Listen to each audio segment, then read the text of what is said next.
back with another sonata. Okay, I wanted to talk about this. A few days ago, I saw a video. This lady was coming for Tabitha Brown. If you haven't heard, if you haven't seen, when Tabitha Brown had said something about if you are not able to sustain yourself as an entrepreneur, you might need to go and get you a 9 to 5. A lot of people were in an uproar because of what she said, because they felt like she was discouraging.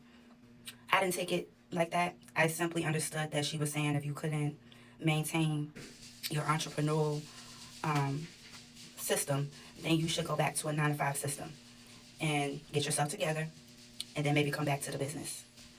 But like I said, a lot of people were in an uproar saying that they were just mad at what she said. Really, she was just speaking the truth. And I know from experience, I know what she said to be true because I quit my job before. I went and did my like entrepreneurial thing, but I did not have a good plan to keep it thriving, to keep it going.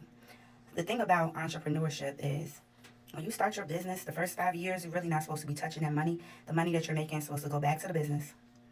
But if you're taking the money that you're making from the business and you're paying your bills and paying for other things other than the business, anything other than the business, that's not a good sign that your business is going to be able to thrive because you're supposed to be putting back into the business to build your business. You have to constantly change and add things and add more valuable things to the business. So you cannot take the money that you're making from the business and be paying bills with it. So what tends to happen, and even for me in my experience, a lot of people start businesses and, it's trial and error. It's trial and error with entrepreneurship versus a 9 to 5 is consistent, stable income. You know you're going to get paid this amount on this date, etc., etc. However, in the video, the lady is talking about Tabitha Brown is being used by the Matrix to put us back into the system of working a 9 to 5 job. And she was sent pretty much demonizing this lady. And I just wanted to say that spiritual psychosis is a real thing. You cannot take everything that you hear that sound good just because you identify as spiritual or if you identify more in a religious.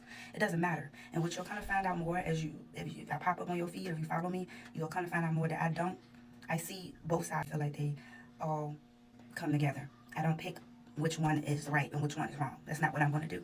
So even religious psycho, I feel like it's kind of the same thing. When you take a scripture and you put it towards something that really doesn't apply. You take a spiritual understanding of something and you put it towards something that doesn't apply. Okay? Tabitha Brown, I'm using her as an example because this is the video that I saw. Tabitha Brown didn't say nothing wrong about going to get you a job. How are you supposed to maintain your job and your business if you don't have no money?